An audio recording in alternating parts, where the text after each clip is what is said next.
자, 그 다음에 이어서 방사선 물질 들어가도록 할게요. 자, 식품에서 가장 문제가 되는 우선 핵종들을 기억해 두셔야 돼요. 그게 가장 우선 기본이고 제일 중요해요. 자, 그래서 식품에서 문제가 되는 핵종이다 라고 하면 세 개를 꼽을 수 있어요. 식품에서 문제가 되는 핵종은요.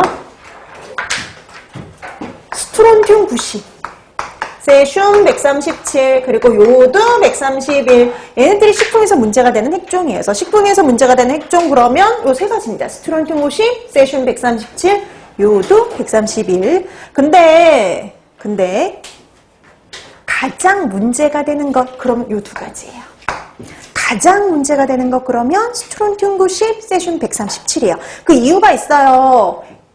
이 두 가지는 반감기가 길거든요. 그에 비해서 요드 131은 반감기가 짧아요. 반감기가 8일밖에 안 되거든요. 그래서 훨씬 덜 문제가 됩니다. 자, 그래서 문제가 그렇게 나와요. 다음 중 식품에서 가장 문제가 된 핵종을 찾아라. 그러면은 스트론튬 90, 세슘 137. 이 중에서 반감기가 긴 걸 찾아라. 스트론튬 90, 세슘 137. 이렇게 되는 거죠. 자, 그래서 반감기가 길고 더 문제가 되는 거 스트론튬 90과 세슘 137이다. 우선 이거 구분하는 거. 그 다음에 반대로 반감기가 짧고 이렇게 문제가 나오면 요드 131이 되는 거죠. 다 두 가지 다 시험 문제에 나왔던 형태라고 보시면 됩니다. 그 다음에 이제 그 다음에 이제 알아야 될 게 어떤 문제를 일으키느냐 그거 알아두셔야 돼요. 자, 그럼 스트론튬 90은 자, 여러분 스트론튬 90은요. 우리 체내에 들어오면 뼈에 축적이 돼요. 뼈에 축적이 돼서 조혈기능 장애라든지 골수암 이런 등의 문제를 일으킬 수가 있어요. 자, 그래서 얘는 뼈에 축적이 되는 게 특징이야, 뼈.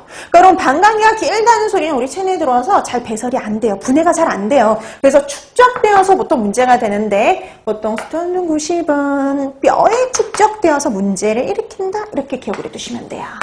자, 그럼 세슘 137, 이거는 어디에다 축적이 되느냐? 근육, 전신 근육에 축적이 돼요. 얘도 근육에 축적이 된다라고 기억해 두시면 돼요. 전신 근육에 축적이 돼서 체세포, 특히 생식세포의 장애를 일으키는 게 특징이에요.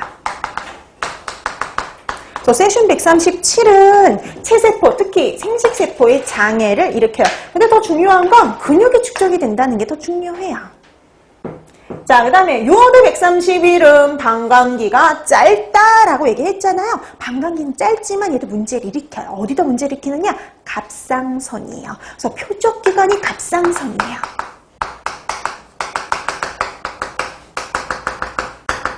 표적기관이 갑상선이에요. 그래서 갑상선의 장애를 일으키죠. 그래서 왜 일본에서 원전 사고 있었잖아요. 그러면서 무슨 암이 갑자기 많이 늘었어요? 갑상선 암이 많이 늘었어요. 그래서 이 갑상선의 문제를 일으킬 수 있는 거 요드 131이에요. 그 다음에 여러분 한 가지 더 특징을 말하면 아까 얘 뭐라고 했냐면요. 반감기가 되게 짧다라고 얘기를 했죠. 그래서 예를 들어서 그런 원전 사고가 일어난 다음에 예를 들어서 이런 목초에 피폭이 됐다. 요드 131이. 그럼 이 목초를 먹은 소에게로 요드 131이 들어오게 되고요. 그 다음에 근데 이 요드 131은 반감기가 짧아서 금방 배설이 돼요. 배설될 수 있는 형태 중에 뭐가 있냐면 우유요. 우유에 요드 131, 우유를 통해서 131이 배출이 돼버려요. 그래서 이렇게 직접적으로 된 게 아닌데 서로 인해서 우유에 오염이 발생할 수가 있거든요. 그래서 얘는 한 가지 더 축산물에 의한 2차 오염도 문제가 될 수 있어요. 그래서 축산물에 의한 2차 오염도 문제가 돼요, 이거는. 자, 이렇게 해서 여러분들이 방사선 물질에 관련된 건 벌써 다 한 거예요. 자, 포인트가 되는 건 우선 두 가지. 크게 보면 이 두 가지를 이렇게 나눠서 기억하는 거예요. 반감기가 길어서 가장 문제가 되는 거 스트론튬 90, 세슘 137. 반감기가 짧다 이 말이 나오면 요드 131. 이렇게 기억을 해주시고요. 요드 131의 표적기관은 어디예요? 갑상선 이렇게 되는 거죠. 그다음에 여러분 반감기가 긴 것들은요 체내 축적되어서 보통 문제를 일으켜요. 어디에 축적이 되는지 꼭 기억해 두셔야 돼요. 자, 스트론튬 90은 어디에 축적이 되냐면 뼈, 그다음에 세슘 137은 근육에 축적된다. 이렇게 기억해 두시면 됩니다. 그래서 이게 다 시험 문제 나왔던 것들이에요. 자, 이렇게 해서 방사능 물질에 관련된 거 이 정도 확인해 두시면 되겠고요. 그 다음에 내분비 교란 물질 보실까요? 그럼 내분비 교란 물질은 다른 말로 뭐라고도 해요? 환경 호르몬 이렇게 말하게 돼요. 그럼 환경 호르몬이란 말 되게 많이 들어봤죠. 근데 호르몬이긴 호르몬인데 환경에서는 호르몬이에요. 그래서 사람 동물의 내분비 호르몬과 유사한 작용을 하는 외인성 화학물질입니다. 밖에서 들어온 화학물질이다. 이렇게 보시면 돼요.